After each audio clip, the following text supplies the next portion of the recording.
Today we're going to talk about the perfect hold. Now understand, this is what you're striving for. This is not what you're going to get.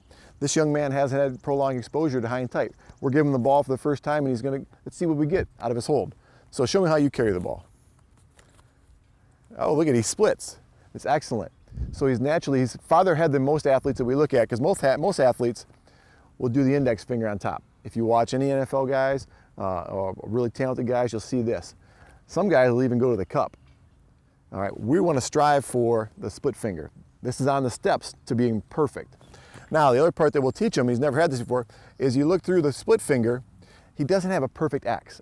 And the reason we want a perfect X is because on a real football, if you have the split finger, but you're on the seams of a football, when you go to clamp down because you're in contact, the ball will actually give and rotate. Well, not give, it will actually rotate because this is the spine of the football.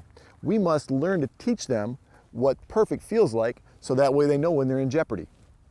Now on this, with the split finger, so just for drill purposes and teaching purposes, we have them change it so it's a perfect X.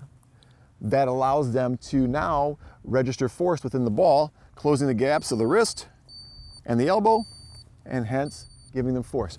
You notice how when I teach a guy, I'll have one hand in front, one hand in back.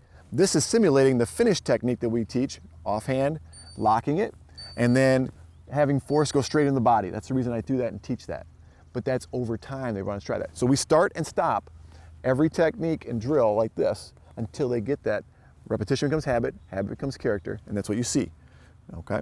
And then ultimately with the sound of the beep, that those were in the perfect hold. When they're drilling and not getting the beep, we try to teach that mechanism of finishing so that way they understand that the ball is in jeopardy. And that it will give you to the point of a perfect hold.